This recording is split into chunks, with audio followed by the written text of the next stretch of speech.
Hello everyone, I'm Shaukat Ali and I'm going to talk about Newton's second law of motion. Sir Isaac Newton was the first person who introduced the concept of force and developed the relationship between force, mass and acceleration of a body in his famous law of motion, which is known as Newton's second law. Let's try to imagine or visualize how Newton came up with this idea. Here we have a gentleman, we have a cart, and we have a scale for forces. We can increase this force from 0 Newton to 500 newtons toward left and 0 Newton to 500 newtons toward right.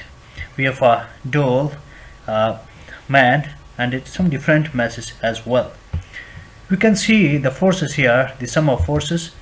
We can see the values for different quantities. We can see the masses. There is a scale for speed and there is also a scale for acceleration.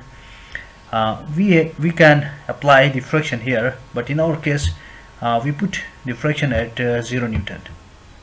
Now let's see what happens when we apply a force on this cart through this gentleman. We can see that when we apply a force of 10 Newton on this cart of mass 50 kg, it produces an acceleration of 0.20 meter per second square. Let's see what happens when we increase the force from 10 Newton to 17 Newton. We see that the acceleration is increased by and it becomes 0.34 meter per second square. Let's see what happens when we increase the force further. We see that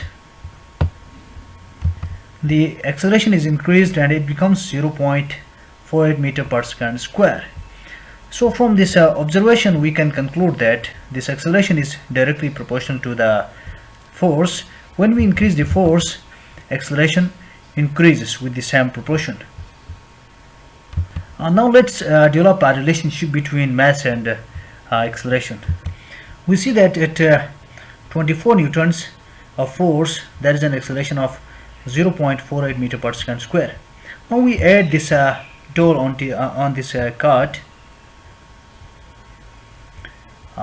You can see that the acceleration is decreased and it becomes minus 0.27 meter per second square. If we increase the mass further, you can check the acceleration is decreased and it becomes minus 0.14 meter per second square. So from this observation we can conclude that the acceleration is inversely proportional to the mass. From those observations we can state the Newton's second law of motion as when a net force acts on a body, it produces an acceleration in the direction of the net force. The magnitude of this acceleration is directly proportional to the net force and inversely proportional to its mass. Now in order to formulate a mathematical relationship, we represent the force by F and acceleration by A and mass of the body by M. Then we can write A is directly proportional to F and A is inversely proportional to M. So if we increase the mass, acceleration will be decreased. By combining these two relationships we can construct this equation F equals to ma, which is the mathematical form of Newton's second law of motion. So this was our lecture. Thank you.